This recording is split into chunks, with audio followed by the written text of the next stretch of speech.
बिस्मिल्लाहिर्रहमानिर्रहीम। अस्सलाम वालेकुम नाज़रीन, आप यूट्यूब चैनल देख रहे हैं। मैं इमरान खान हूँ। बहुत इंपॉर्टेंट खबरें हैं। सबसे पहले जो इमरान खान साहब का स्टेटमेंट है वो मैं आपको बता देता हूँ, क्योंकि डील के हवाले से बहुत सारे लोग प्रोपेगेंडा कर रहे थे। ख्वाजा आसिफ ने एक स्टेटमेंट दिया, बहुत सारे और लोग स्टेटमेंट दे रहे थे। सबको ये लगता है, हालांकि पाकिस्तान तहरीक इंसाफ के कुछ लोगों को ये लगता है कि जब तक डील नहीं होगी तब तक इमरान खान साहब बाहर नहीं आएंगे। अब मामला तो ये है कि अगर डील के साथ इमरान खान साहब ने बाहर आना होता तो वो बहुत पहले बाहर आ जाते। वो इदारों के साथ बातचीत करने के लिए तैयार हैं। बातचीत के नतीजे में वो जो चीज़ें मांग रहे हैं इदारे वो नहीं दे सकते। इमरान खान साहब अपना मैंडेट वापस मांगते हैं। इमरान खान साहब जो हैं कारकुनों के ऊपर जो मुकदमात किए गए, जो ज़्यादतियाँ की गई, वो चीज़ें वापस मांगते हैं। फिर जो कुछ भी पाकिस्तान में रिजीम चेंज ऑपरेशन के बाद से अब तक हुआ उसको वो चाहते हैं कि उसको रिवर्स किया जाए या कम से कम इंसाफ का रास्ता खोला जाए और अदालतों के ज़रिए से या ट्रिब्यूनल्स के ज़रिए से इंसाफ होने दिए जाए ताकि पाकिस्तान तहरीक इंसाफ का मैंडेट वापस मिल जाए। अब ये चीज़ें कोई देता नहीं है इमरान खान साहब को, और इसके बगैर इमरान खान साहब बाहर आते नहीं। मैंने आपको कई मरतबा कहा है कि जेल का छोटा दरवाज़ा खुला हुआ है और इमरान खान साहब को ये ऑफ़र बड़े लंबे अरसे से है कि आप सर नीचे करके इस दरवाजे में से गुजर के बाहर आ जाएं। लेकिन इमरान खान साहब ने जिद पकड़ी हुई है कि नहीं, बड़ा वाला फाटक खोलो, मैं सर सीधा रख के जैसे अंदर गया था वैसे ही इज्जत के साथ वापस आऊँगा। यहाँ पे मसला फंसा हुआ है गुज़िश्ता बड़े लंबे अरसे से। मियाँ साहब वगैरह लेट लेट के जेलों से बाहर निकले हैं। जरदारी साहब भी व्हील चेयर के ऊपर बैठ बैठ के नीचे नीचे होके जेलों से बाहर निकले हैं। लेकिन इमरान खान साहब ये मान नहीं रहे। ये वाहिदा आदमी है जो अब तक एक दिन भी अस्पताल नहीं गया, इसने कोई मेडिकल ग्राउंड नहीं बनाई। रोज़ाना इमरान खान के बारे में एक नई कहानी लॉन्च की जाती है हुकूमत की जानिब से, लेकिन शाम होते होते या अगला दिन आते आते वो कहानी जो है वो आउटडेट हो जाती है, फारिग हो जाती है और सारे उसको कचरे के डब्बे में फेंक देते हैं। इमरान खान साहब का डील के हवाले से खुद का स्टेटमेंट आ गया है, और वो स्टेटमेंट क्या है मैं आपको पढ़ के सुना देता हूँ। शुएब शाहीन साहब हैं, इमरान खान साहब के लॉयर हैं। उन्होंने इमरान खान साहब से मुलाकात की और उन्होंने ये दावा किया कि इमरान खान ने एस्टेब्लिशमेंट से डील की खबरों को झूठ करार दे दिया है। अडियाला जेल में इमरान खान से मुलाकात के बाद वो मीडिया से गुफ्तगू कर रहे थे और उन्होंने जो बातचीत हुई वो बाहर आकर बताई। उन्होंने बताया कि इमरान खान ने कहा कि जो इंसानी हकूक़ की खिलाफ वर्जी हुई है, इमरान खान साहब के साथ जो कुछ भी हुआ है, इस पर सुप्रीम कोर्ट में जाऊंगा। पहले 10 दिन छोटे से कमरे में बंद रखा गया और अगले 10 दिन सिर्फ 1 घंटा बाहर निकलने की इजाज़त थी। फैमिली और वकला से भी नहीं मिलने दिया गया, जबकि नवाज शरीफ, शहबाज शरीफ से 40-40 लोग मिलते थे। मैंने आपको पहले बताया था कि मियाँ साहिबान का वर्ल्ड रिकॉर्ड है। दुनिया की तारीख में कोई सियासी कैदी इतनी मुलाकातें नहीं करता था जितनी नवाज शरीफ साहब ने की हैं। हमने एक दिन छुट्टियों वाले दिन भी मिला के एवरेज निकाली थी कि कितने दिन ये जेल में रहे और टोटल कितनी मुलाकातें हुई, तो पता चला कि मियाँ साहब की पर डे 22 मुलाकातें बनती हैं। छुट्टियों वाले दिन मिला के भी 22 मुलाकातें बनती थी। ये डाटा हमने उस दौर में निकाला था जेल के अंदर से, कि जेल में नवाज शरीफ साहब की जो मुलाकातें हो रही थी तवातर के साथ और जितने लोग जाकर मिलते थे, यानी जेल के बाहर का एक पूरा हिस्सा मख्तस था PMLN के लिए, शरीफ खानदान के लिए और इनके लोगों के लिए। ये सारे जाकर वहाँ पे अपनी एक पंचायत लगा लेते थे। मियाँ साहब के पास अंदर लिस्ट चली जाती थी। मियाँ साहब जिस जिसको दिल करता था बुलाते थे, मिलते थे बाहर, बुलाते थे मिलते थे बाहर। इकट्ठा बुलाना था तो 14-14, 15-15 सहाफ़ी जो कॉलम निगार हैं, जो एंकर्स हैं TV के ऊपर, वो जाकर इकट्ठे मियाँ साहब से जो है वो लाहौर में जेल में मिला करते थे। तो मियाँ साहब की जो है वर्ल्ड रिकॉर्ड उन्हीं के पास है मुलाकातों का। तो इमरान खान साहब ने कहा कि नवाज शरीफ, शहबाज शरीफ से 40-40 लोग मिलते थे। घर के खाने समेत एयर कंडीशन कमरे मिले हुए थे, इनको घर का खाना भी मिला हुआ था। शुएब शाहीन ने कहा कि काजी फायद ईसा के मुताल्लिक इमरान खान ने कहा कि उन्होंने तो जस्टिस मुनीर को भी भुलवा दिया, यानी उनकी याद भी भुलवा दी। काजी फायद ने फ्रॉड इलेक्शन को तहफ़्फ़ुज़ दिया। नैब तरमीम इसलिए मंजूर की कि इसमें वो खुद बेनिफिशरी थे। काजी फायद की भी लंदन में 3 प्रॉपर्टीज़ थीं। वो तारीख के बदतरीन चीफ जस्टिस साबित हुए। जुडिशरी के बजाय ब्यूरोक्रेसी से ROs लेकर फ्रॉड इलेक्शन की बुनियाद रखी। ये काजी फायद ईसा साहब ने बड़े बड़े कारनामे किए हुए हैं।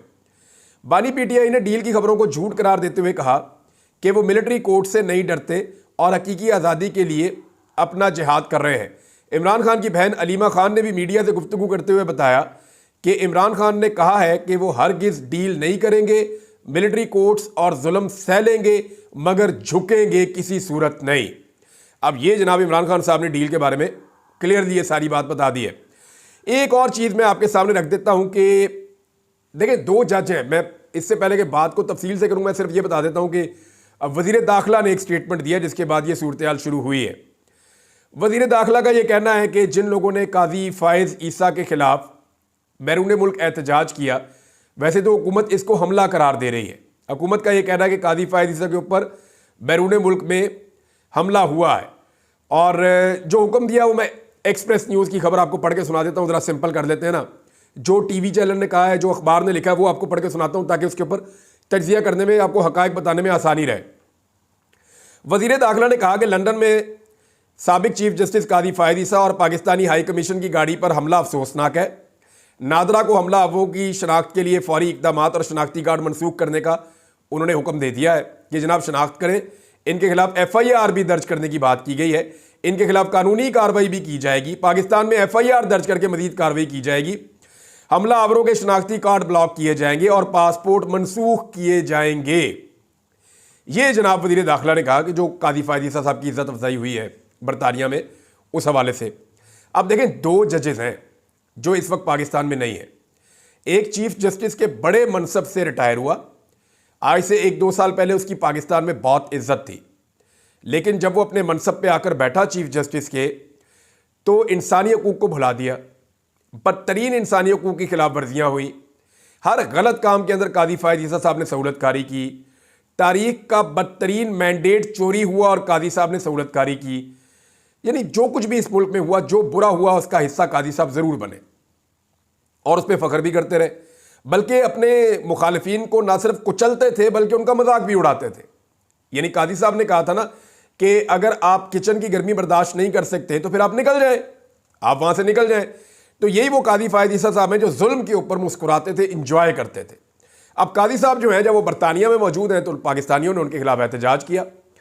दूसरी तरफ एक और जज है और इस जज ने काजी साहब का साथ दिया हुआ है माजी में, लेकिन जब जुल्म हद से बढ़ गया तो इस जज ने जुल्म के खिलाफ खड़े होने का फैसला किया और जालिम का साथ नहीं दिया, जिसकी पादाश में जस्टिस मंसूर अली शाह साहब की मैं जिक्र कर रहा हूं कि उन्हें चीफ जस्टिस ऑफ पाकिस्तान बनना था, लेकिन क्योंकि उन्होंने कंप्रोमाइज़ नहीं किया, काजी की तरह उन्होंने जुल्म जारी रखने का जो है वो वादा नहीं किया, लिहाजा उन्हें चीफ जस्टिस नहीं बनाया गया। वो भी इस वक्त पाकिस्तान से बाहर है। वो सऊदी सरजमीन के ऊपर इस वक्त उम्रे की अदायगी कर रहे हैं और उम्रे की अदायगी के दौरान देखें, दोनों चीफ जस्टिस को, दोनों जजों को जो है वो अवाम ढूंढ रही है। दोनों जजों को ओवरसीज पाकिस्तानी ढूंढ रहे हैं। एक जज को ढूंढ रहे हैं कि वो लानत मुलामत करें, उनके ऊपर एहतजाज करें, उन्हें उनके मजालिम याद दिलाए जाएं और उनके खिलाफ जो है वो आवाज़ उठाएं। दूसरे जज को ढूंढ रहे हैं कि एक तस्वीर उनके साथ बन जाए। दूसरे जज को ढूंढ रहे हैं कि उस जज के साथ कोई उसके हाथ का बोसा ले रहा है, कोई उसके सामने खड़ा हो रहा है, कोई उसके साथ चलने की कोशिश कर रहा है, कोई उनके लिए दुआ कर रहा है, कोई उन्हें तोहफा देना चाहता है, कोई उनके साथ तस्वीर बनाना चाहता है। यानी दोनों का कितना फ़र्क है। एक जज के साथ कोई सिक्योरिटी नहीं है, वो जहाँ जाते हैं पाकिस्तानी उनकी हिफाजत करते हैं, पाकिस्तानी उनसे प्यार करते हैं, उनके लिए दुआएं करते हैं, नेक तमन्नाएं उनके लिए, और उनका ख्याल रखते हैं, उनके साथ तस्वीरें बनाते हैं। ओवरसीज पाकिस्तानी है, किसी पॉलिटिकल पार्टी के किसी बंदे को कोई शिकवा नहीं है। दूसरी तरफ एक जज है ओवरसीज पाकिस्तानी जो है वो प्यासे प्यासे फिर रहे हैं, ये जज हमें कहीं नजर आ जाए, हम इसके खिलाफ एहतजाज करें, और आपने वो मंजर देख भी लिया। अब मामला यह है कि वजीर दाखिला किस हैसियत में और किस कानून के तहत ओवरसीज पाकिस्तानियों के खिलाफ मुकदमा भी दर्ज करेंगे और उनके पासपोर्ट और ID कार्ड भी ब्लॉक करेंगे। सवाल है ना, कैसे कर सकते हैं? How is it possible? भाई वो वहाँ शख्सी आज़ादियाँ हैं, वो बरतानिया है, वहाँ पे जमहूरियत है, आज़ादी इजहार राय है, वहाँ पे रूल ऑफ लॉ है। अगर तो इन ओवरसीज पाकिस्तानियों ने कानून को हाथ में लिया है तो कानून के मुताबिक वहाँ इनके खिलाफ कार्रवाई हो सकती है बरतानिया में, ये सब जानते हैं। बहुत सारे मुकदमात PMLN के लोगों ने PTI के लोगों पे और बहुत सारे PTI के लोगों ने PMLN के लोगों पे भी किए हुए हैं, और दोनों तरफ के लोगों ने अपने अपने मुकदमात जीते भी हुए हैं। लिहाजा वहाँ पे रूल ऑफ लॉ है। आपने अगर मुकदमा करना है तो वहाँ पे करें अगर कुछ गलत हुआ है। जिसको आप हमला करार दे रहे हैं वो तो एहतजाज था, लेकिन अगर किसी शख्स ने लिमिट क्रॉस की है तो उसके खिलाफ कानूनी कार्रवाई बरतानिया में हो सकती है। लेकिन बरतानिया में होने वाले एक एक्ट के ऊपर पाकिस्तान का वजीर दाखिला पाकिस्तान में FIR दर्ज करके कैसे पाकिस्तान के अंदर जो है वो ID कार्ड और पासपोर्ट ब्लॉक कर सकता है? एक वाकया जिस मुल्क में हुआ है वहां पे वो जुर्म नहीं है, लेकिन पाकिस्तान में उसने जुर्म बना लिया कि उसको बुरा लग रहा है। इसी वजीर दाखिला को गौर करना चाहिए कि पाकिस्तान में क्या हो रहा है। क्या वजीर दाखिला को एक दिन पहले चौधरी एजाज की बीवी की प्रेस कॉन्फ्रेंस नजर नहीं आई? उन्हें पता नहीं चला कि 11 माह के बच्चे को बाजू से पकड़ के घसीट के नीचे फेंका गया बेड से? क्या उन्हें पता नहीं चला कि 9 साल की बच्ची के ऊपर दबाव डाला गया पाकिस्तान के अंदर और उससे पूछा गया तुम्हारा बाप किधर है, तस्वीरें दिखा दिखा कर? क्या उसको यह नहीं पता कि एक नंगे पांव नंगे सर खातून को घसीट कर नीचे लाए और एक ऑफिसर अपना बूट उसके पांव पे रख के खड़ा हो जाता है और उसे कहता है कि अपने शौहर से राब्ता करवाओ? यह नजर नहीं आया? यहां लोगों की बहुएं, बेटियां, माएं, उनको जो है वो उनकी इज्जतों को पामाल किया जा रहा है, उन्हें हिरासा किया जा रहा है। वजीर दाखिला ने चुप का रोजा रखा हुआ है। उधर काजी फायद ईसा के खिलाफ 4 नारे लग गए हैं तो वजीर दाखिला जो है वो कह रहा है शनाख्ती कार्ड भी और पासपोर्ट भी। ये ज्यादती मोहसिन नकवी साहब पूरे पाकिस्तान को नहीं पूरी दुनिया को नजर आ रही है। ये इक्तदार सदा नहीं रहना। मोहसिन नकवी साहब थोड़ा सा होश करें, एक दफा अकेले बैठकर सोचें आप ये क्या कर रहे हैं। क्या जो इस्लामाबाद में जुल्म हुआ, डकैतियां इस्लामाबाद में हो रही हैं, पर्चे आप इंग्लैंड के वाकये के ऊपर काट रहे हैं। इस्लामाबाद में जो एक साबिक एमएनए की और मौजूदा एमएनए की भाभी के साथ, साबिक एमएनए की बीवी के साथ और उनके बच्चों के साथ जो सलूक हुआ, आपको इस पे एफआईआर देनी चाहिए थी और जिन्होंने ये सब कुछ किया उनको निशाने इबरत बनाना चाहिए था। यहां होने वाली बदतरीन जुल्म, ज्यादती, लाकानूनियत और फस्तायत के ऊपर आप एक लफ्ज नहीं बोलते और बरतानिया में 4 नारे लग जाएं आपके पसंदीदा आदमी के खिलाफ तो आप बोलना शुरू कर देते हैं। आप तारीख में क्या लिखवाना चाहते हैं मोहसिन नकवी साहब? ये वक्त गुजर जाएगा। ये जिन लोगों के दम पे आप उछल रहे हैं एक दिन ये रिटायर हो जाएंगे। हम सारों ने अल्लाह के पास भी जाना है, वहां जाकर भी जवाब देना है। लेकिन यानी हर आदमी को यही लगता है जब ताकत उसके पास होती है कि ताकत कभी नहीं जाएगी। जब आपको अल्लाह ताला ताकत दे तो अल्लाह से माफी मांगनी चाहिए। बहरहाल मर्जी है, जो मर्जी आप करें। इससे पहले भी आपको कोई चीज नजर नहीं आ रही अपनी ताकत के सामने, आप अल्लाह के हर निज़ाम को चैलेंज कर रहे हैं, हर कानून को चैलेंज कर रहे हैं, इंसानी हकूक़ की पामालियां कर रहे हैं, तो करते रहे, जवाब तो आपको देना पड़ेगा। नवाज शरीफ साहब के खिलाफ भी पाकिस्तान तहरीक इंसाफ ने तैयारियां शुरू कर दी हैं। वो मैं आपको बता देता हूं तैयारियां किस लेवल की हो रही हैं।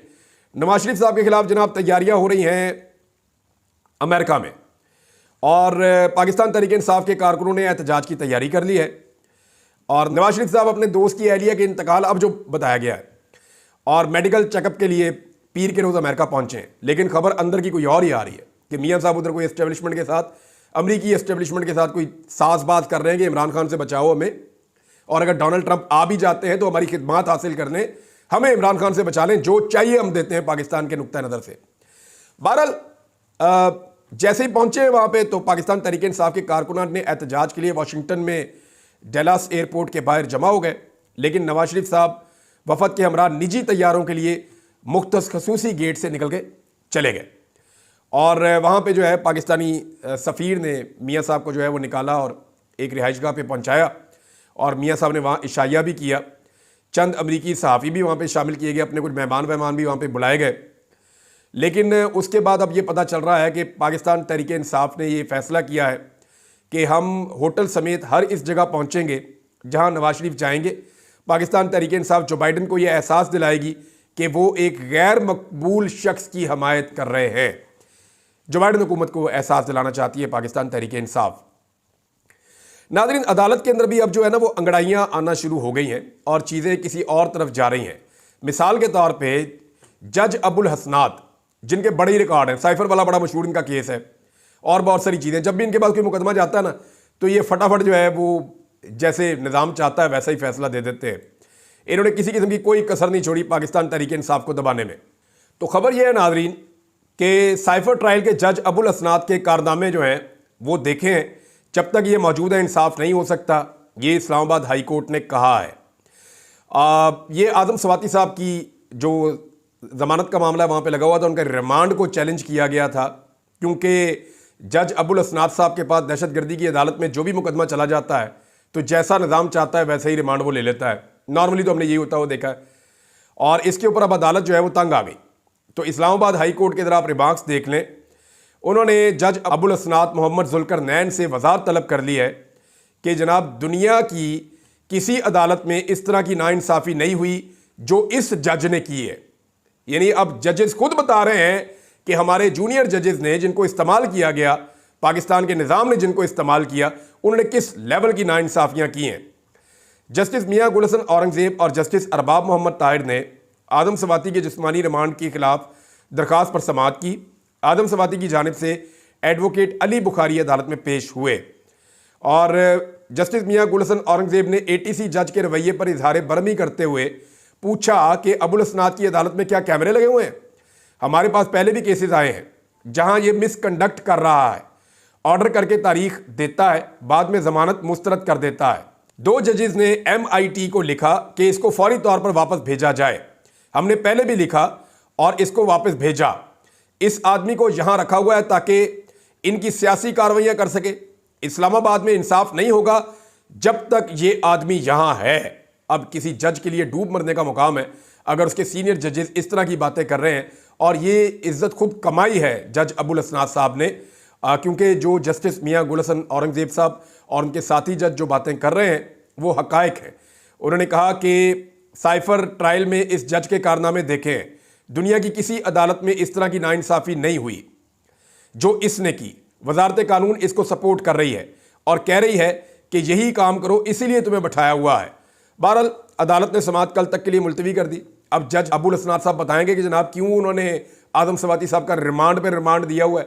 इससे पहले आपको पता है कि बुशरा बीबी के साथ क्या हुआ, आपको पता है कि इमरान खान के साथ क्या हुआ, आप ये भी जानते हैं कि इमरान खान की बहनों के साथ हाल ही में क्या हुआ। उनका एक दिन का रिमांड नहीं बनता था, कितना रिमांड ले लिया उनका। अभी तो जो है वो जो इस्लामाबाद से मेंबर कौमी असम्बली की उम्मीदवार थी पाकिस्तान तहरीक इंसाफ की, उनका मामला भी आएगा, और समाबिया ताहिर साहबा उनका भी आएगा भी मामला। तो वो भी जब सामने आएगा तो पता चलेगा कि उनके साथ कितनी ज़्यादती हुई है। तो यहाँ लोअर कोर्ट्स के अंदर बड़े बड़े शानदार जजेस हैं जिन्होंने इंसाफ की मिसालें कायम की हैं, लेकिन बहुत सारे जजेस ऐसे भी हैं जिन्होंने इंसाफ का सर नीचे झुकाया है। अब एक चीज़ नाज़रीन मैं जाते जाते इस वीलॉग में कह दूं कि चीफ जस्टिस ऑफ पाकिस्तान को अब कम से कम 2 चीज़ों का फौरी तौर पे नोटिस लेना चाहिए। एक, जो MNA की भाभी और साबिक MNA की बीवी ने इस्लामाबाद में एक प्रेस कॉन्फ्रेंस करते हुए बताया कि इस्लामाबाद के अंदर वफाकी दारुल हुकूमत के अंदर उनके और उनके ख़ानदान के साथ किस लेवल का जुल्म हुआ, छोटे बच्चों के साथ और ख़वातीन के साथ किस लेवल का जुल्म हुआ, इसके ऊपर चीफ जस्टिस ऑफ पाकिस्तान को ज़रूर नोटिस लेना चाहिए। और दूसरा, इंतज़ार हुसैन पंजूता साहब, ये तो अदलिया का हिस्सा है ना, एक सीनियर वकील है और बड़े प्रोफेशनल वकील हैं, उनका इस तरह से गायब हो जाना, इस पे पूरे निज़ाम इंसाफ को तशवीश होनी चाहिए। चीफ जस्टिस को ज़ाती तौर पे कोशिश करनी चाहिए इन 2 मामलात को फौरी तौर पे रिजॉल्व करने के लिए। अब तक के लिए इतना ही। अपना ख्याल रखिएगा, अपने इस चैनल का भी। अल्लाह हाफिज़।